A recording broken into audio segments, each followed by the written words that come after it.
Living healthy, it seems everyone has some type of personal connection to cancer. Statistics show annually more than 1.8 million people in the U.S. are diagnosed with some form. Over 600,000 of those people will die. For men, prostate, lung, and colorectal cancers account for more than 40% of all diagnoses. For women, breast, lung, and colorectal cancer account for at least half. Joining me now is Dr. Pooja Advani, a doctor from Mayo Clinic's Cancer Center. Thank you so much for joining us this morning. Thank you for the opportunity for being here today.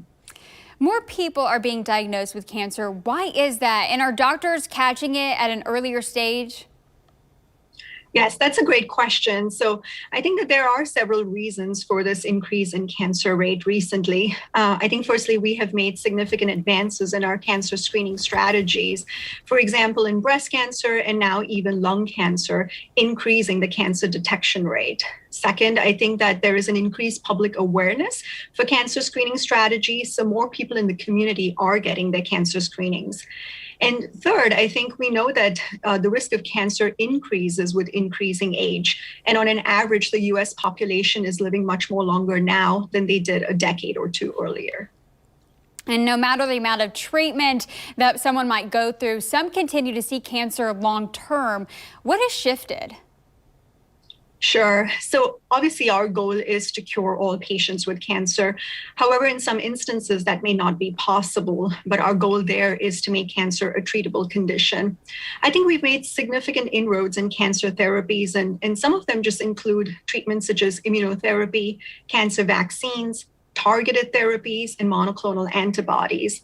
Now, we also have the ability to be able to understand a given patient's tumor's DNA and use that knowledge to find new targets to attack cancer cells. We've also made progress in cancer surgeries, delivery of radiation, and more importantly, in supportive care measures that allow our patients to have a good quality of life through this. Okay, so while some cancers like lung might not be curable, there's a lot of advancements in medication that can make it at least manageable for people to live longer. Absolutely. And, as you're talking about lung cancer, I think one of the treatments that, comes to mind is immunotherapy. And a question that I get posed a lot from patients is what exactly is immunotherapy? And so, our immune system is designed to protect our body against any perceived threats, and these include cancer cells.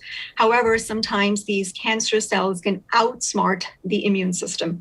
And one way that they do so is by manipulating the immune system to turn off this protective response that it has, called immune checkpoints.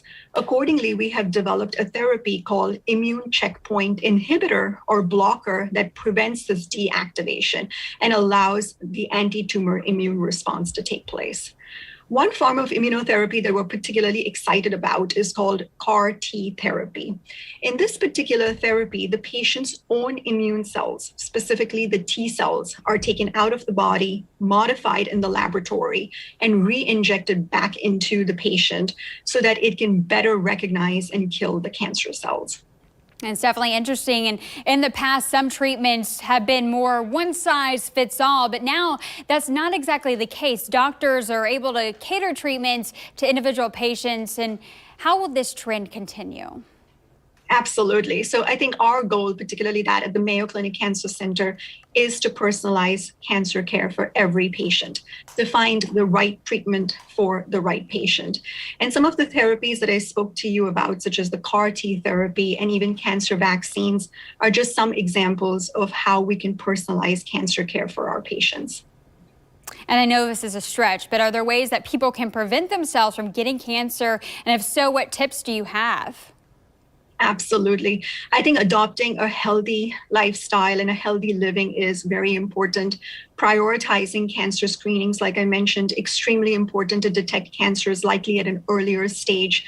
And also just getting regular physical examinations by their doctors and recognizing any early changes in their body and bringing it to the attention of the doctor.